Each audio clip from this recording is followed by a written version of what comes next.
Hello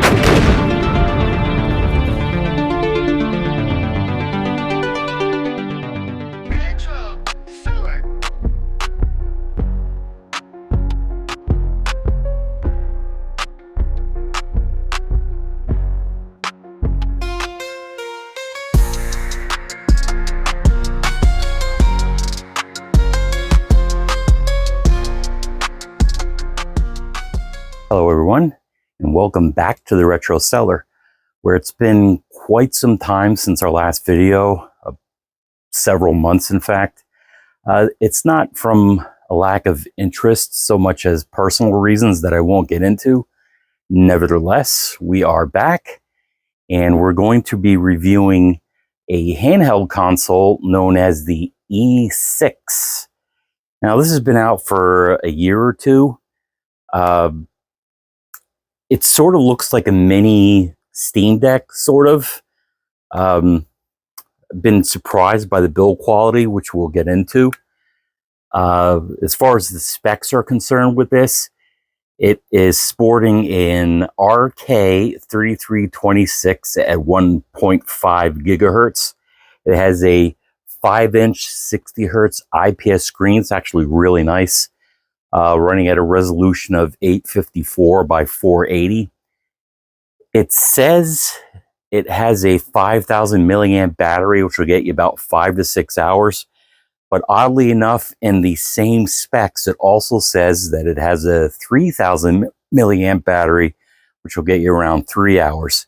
Not exactly sure what's in it, and I haven't played it long enough to truly test it.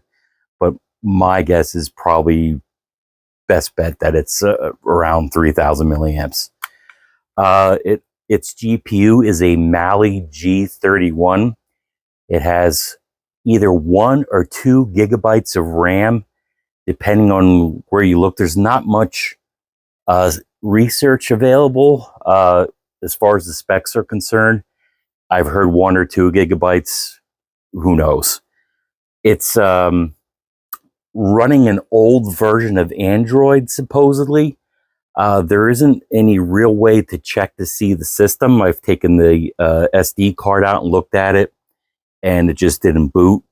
It also takes a long time to boot when you turn it on, so maybe if I would have just sat it down for a while and waited, maybe it would have booted into Android. Who knows?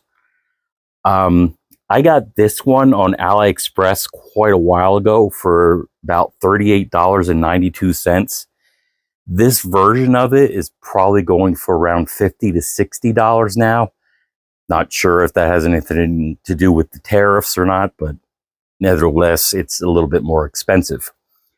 There are a couple other versions of this as well. There's a Plus version and a Max version, which I've seen go for up to $100 or more. But shop around and see what you could get it for the cheapest. It also has about 10,000 games on it, and it supposedly runs about 20 emulators.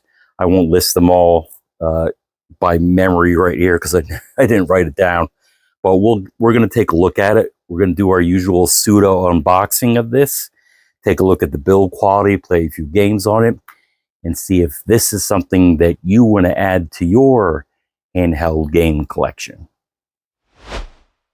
Here's a look at the box for the E6 handheld. Nice picture on the front, I guess, but it's basically no frills. Nothing on any side. Real basic stuff down here. No big deal with that. So let's just open it up and see what we get inside. This will be the console, which we will be taking a look at. And we have a USB-C cable for charging and for connecting to your PC as well, I would imagine. And in here, we have a screen protector, it seems. That's pretty nice to have. That's in there pretty good. We won't take it out. Screen protector. And a really no frills kind of user manual. That would be Chinese, which my Chinese is a little rusty. But it basically has your button layout, your look at the menu, game search, all that kind of stuff, which we will be taking a look at. So how about we take the console out of its little wrapper there, and there it is, our look at the E6, sort of like a mini Steam Deck, like we said. So here is the D-pad. It's one of those circular D-pads, which is okay. It is responsive enough, so I can't really complain about that. We have two Nintendo Switch style analog sticks, which I usually prefer to have the analogs below the D-pad on most handheld consoles, but I have to admit that it's not actually uncomfortable where it is there, so I can't complain about that. We have our menu button right there, so when you're playing a game, that will take you to the main menu. Have your select button, start button over here, A, B, X, Y over here. And at the top, as you can see, we have our USB-C. That's your OTG for connecting it to your PC. We have your USB-C for charging. That's your micro SD card. Power button is here, and your volume buttons are right here. On the back side, you see it has some decent ventilation here, and you have your trigger buttons up top, your L1, L2, R1, and your R2 here. And you can see that the grip is fairly comfortable. Notice you don't get really any hand fatigue on it. So it is comfortable in the hand. Good size screen. Overall, I like the layout pretty much. So why don't we boot it up and take a look at the menu. And this is the load screen. As you can see, here's the LEDs. Aesthetically, they look nice, but again, they're kind of on the bright side, a little bit distracting. If you're playing this in a dark room, I could see that sort of bothering you. As we look around at this thing, you can see that the load time to boot is a little excessive. It takes about a minute, so we'll just kind of skip through it and wait for the menu to actually load up. All right, that was more like 2 minutes to boot. And then once your menu screen pops up, it takes about another minute before you can actually navigate. I don't know why it does that, but that can be an issue. Anyway, let's look at the menu. We have over here is your search function. So if you click on the A button, right here is where you could type in your game search, and that's actually nice to have. This is your list of favorites. You can see I already have a couple that I already put in here. And this is something. I don't even know what that is, to be honest with you. Your settings, you can set your brightness, language, the time, which is actually wrong on here. Your system information, factory reset, we won't be doing that.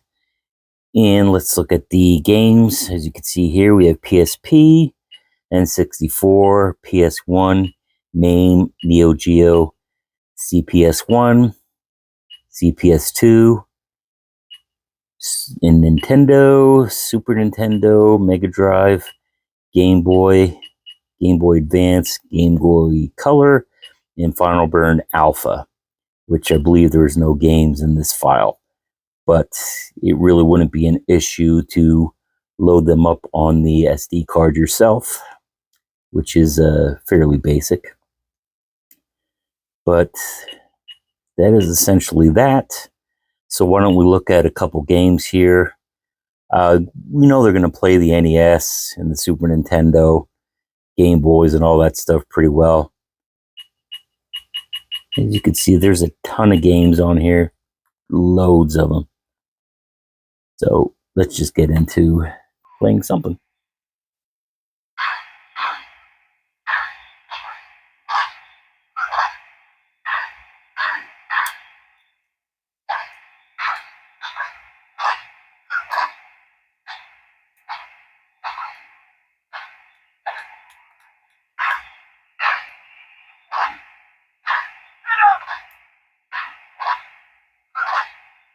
If you hit the menu button over here, it takes you to this screen where you have a couple options. Continue playing, reboot, which restarts the game. Your storage slots where you can save your games, right here, load your games. Handle controls, which is your button mapping. Some of these you actually do have to map them, especially the fighting games. So that would be actually a good place to do it. And I'm glad they actually have that here, because a lot of these more budget handhelds don't actually have that option. So that's actually pretty nice. And then in the start button, you can now exit the game and go back to the main menu.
See how it's starting to stutter here a little bit.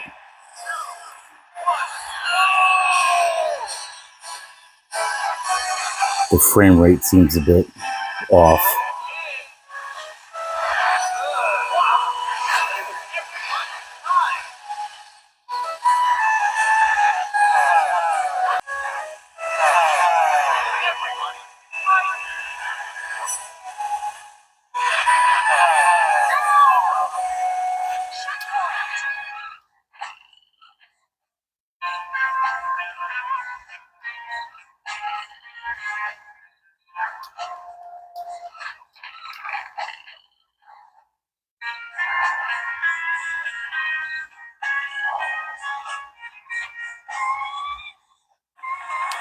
So how about we just do one last game and call it a day.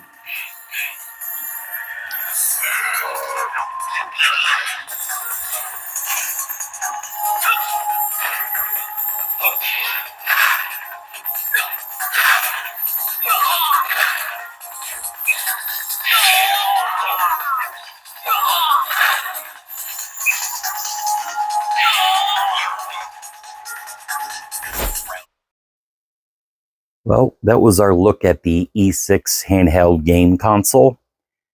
Like I said, this really has good build quality to it. I was pleasantly surprised by that fact, especially at that price point. Like I said, I got it for $38, but even if you get it in the $50 to $60 price range, it's not bad.